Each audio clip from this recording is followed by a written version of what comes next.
Amy Klobuchar is filed papers to run for governor.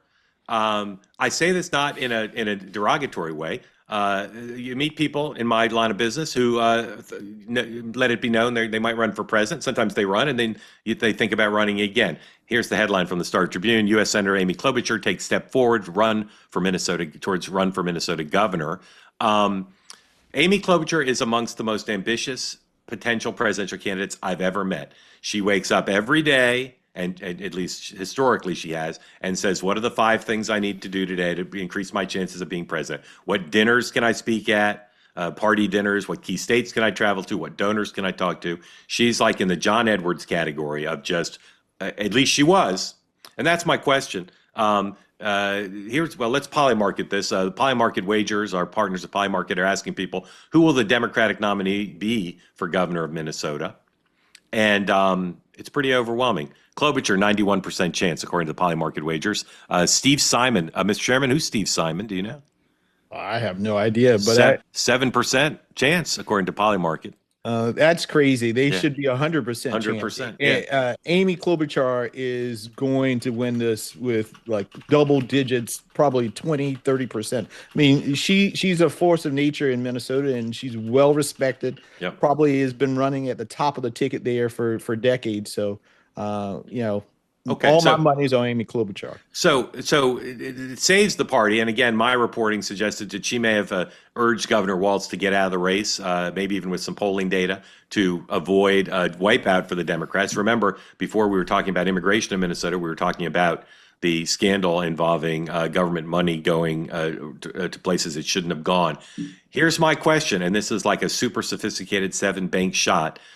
Amy Klobuchar as governor of Minnesota versus Amy Klobuchar as a senator from Minnesota, to what extent does that increase her chances of someday being president of the United States? To what extent does it increase it?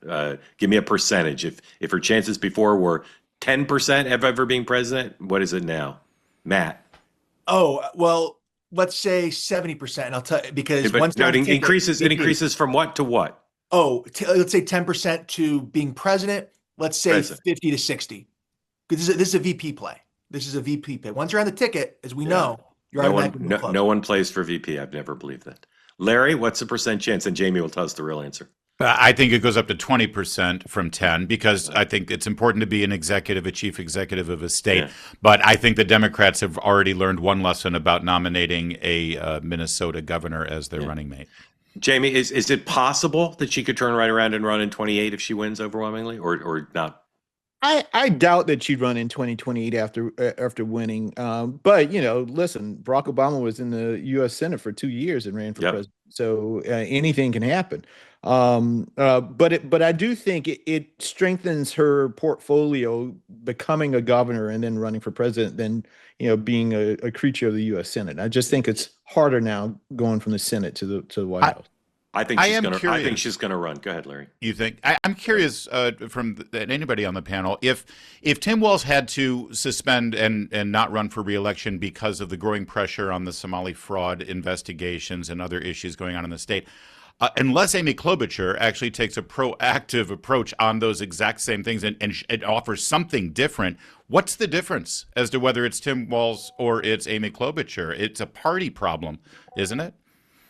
I don't think so. Listen, in the end of the day, I think Tim Walz could have gotten through whatever that was. Listen, if Donald Trump got through all the crap that he's been through, then I think Tim Walz could have gotten through that. So, I've campaigned a lot in Minnesota, and given what the Trump administration is doing in Minnesota and ICE right now, it is actually strengthening the hand of Democrats rather than making it weaker. Larry, I think she can distance herself much more easily than Walz can, both in terms of her record, and because she wasn't in the state, and also because she's more skillful than he is. Oh, sorry, go ahead, Matt. And look, she's a better politician. And look, and let's also be honest, she was not going to beat Schatz for the majority leader or minority leader spot. So this is a good exit ramp for her too, and she understood that. Yeah. She's an underrated political force, and I'm telling you, and again, don't take this as a denigration. She's extremely ambitious. And a lot. It's hard to get to be president. Well, Mark, she works her ass off too. Yeah, she does. She does. Do you have a? And remember also in 2008, in 2020, 20. something happened that had never happened in my experience.